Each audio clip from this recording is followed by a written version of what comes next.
Welcome back. This week we're going to go with a Cress Bug or Sow Bug, depending on what the local dialect is, where you're from. Back home, you know, a lot of the limestones, especially Spring Creek, this was, it's a Cress Bug, as we call it. Here on the tailwaters, Missouri tailwater fishery especially, you hear a lot of sow bugs. For all intents and purposes, they're the exact same thing. Somebody with a degree may reach out to me and say, no, they're completely different or whatever. But from a fly tyer's perspective, we're imitating the same thing. Sow cress, it's the same. Really quick, simple pattern. It's a one material fly, and that's it, just some dubbing. The way that I tie them, you can get more specific. If you look at them, these things are like a flat. And if you turn them, they're flat on a horizontal plane. You turn them to the side, they almost have like a football shape to them. The way that I tie them, 1 minute, it can be done. Obviously, we're not going to do that here because I have to talk about them. But you can get more detailed with them, and I'll explain that a little bit further as I go through on this pattern.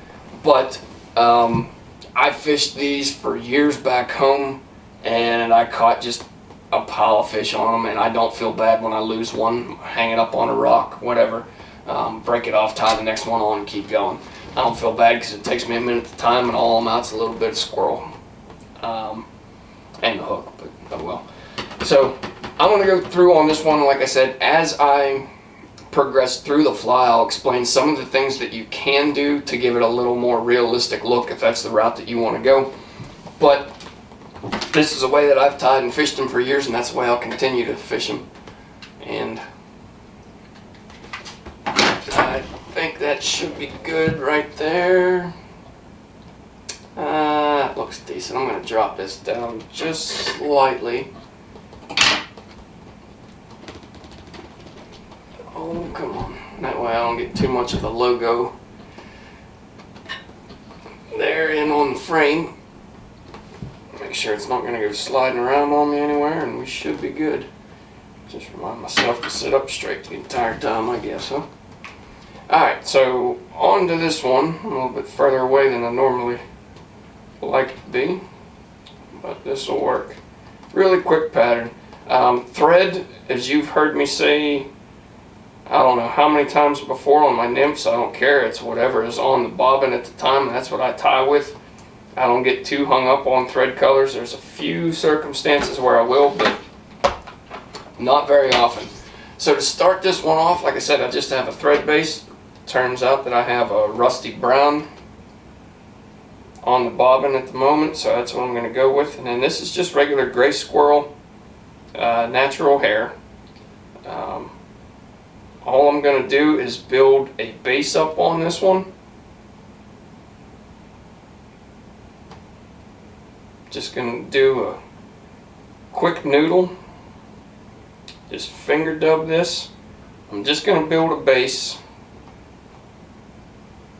from about the point of the, well, right between the point of the hook and the barb, and I'm going to run that up to the front.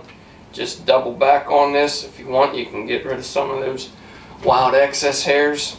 I don't get too picky about it because, as you're going to see in a second, we're going to make a whole lot of them. And that's going to be like their leg imitation. If you look at these things, they're really neat to look at. They have kind of like this translucent effect to them, like they're almost see-through. And that's just because, I mean, the legs are so close in the coloration and everything. And they're not one solid color, depending on the river you're in. Depending on the environment. I think a lot of it is the food source as well, but they're like the gray, brown, black, there's some white. It's just a ton of different colors in them, but nothing is consistent. The only thing that I say would be consistent may be the lateral line on the back. I don't get too worked up and tie those in. That's more like a brownish black color. But like I said, I don't get too worked up about getting those details absolutely perfect. So I'm just going to go ahead and tie this in. what I was saying before, if you want to get more detailed and you want that lateral line, or it wouldn't really be a lateral line, it would be an overwing, so to speak. But it's just a solid line over the back. You could tie in some mottled turkey and just lay that over and fold it, and it'll give you that more flat look that you're looking for. But like I said, I don't get worried about those details on this pattern. I just tie this as is and I press forward. And like I said, it's caught plenty of fish for me over the years. The next thing that I'm doing on this is I'm just going back over this with the gray squirrel, but I'm going to put this in a dubbing loop.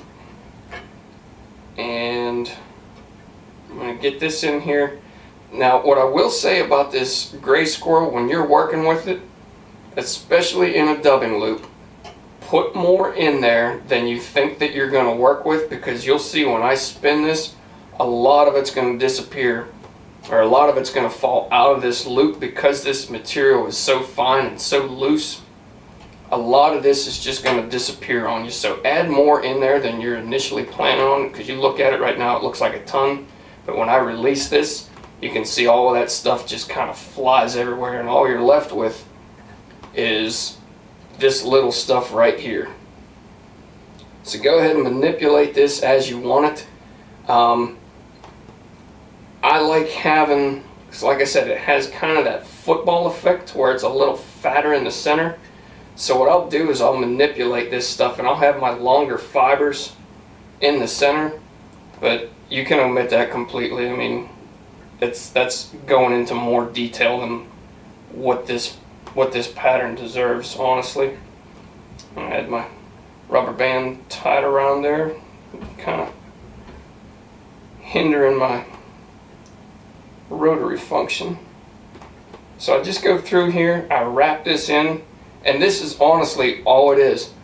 That's all that I have to this pattern.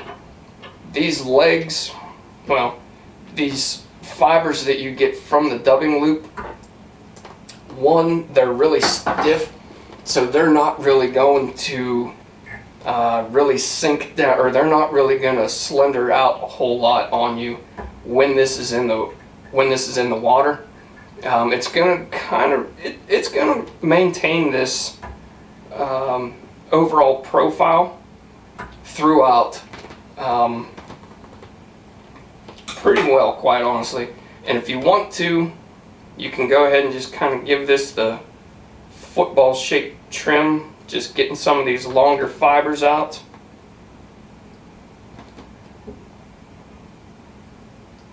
And I'm not going to worry about too much detail. You can go over the top and trim these longer fibers right there. Same thing on the bottom. Kind of give it that flat look that you're after. And that's honestly it. That's the only thing that I do with this fly. This is probably one of the easiest flies that you'll ever tie that is as effective as it is. Like I said, a minute you can have this thing done. All it is some gray squirrel dubbing, and you're good to go. Now, one other thing that I've seen some folks do, and I've tied a couple of them before myself, is if you want to get kind of that translucent effect to the pattern, what you can do is take, there's a little bit there that I'm not too happy with, but there we go. What you can do is you can take some of this UV and throw it right over the top and just hit it with your torch real quick, and it'll give you that kind of translucent effect. But once again, I think that's getting too much detail. More importantly, when you're fishing this, or any nymph for that matter, is where your fly's at in the water column and your overall drift, more so than the details of your pattern. That's what's going to produce more fish for you in the long run. Okay, that's it. For a 1 minute pattern, it took me a while, but we got there. As always, any questions or comments, leave them and I'll get back to you. Thanks for watching. We'll catch you on the next fly.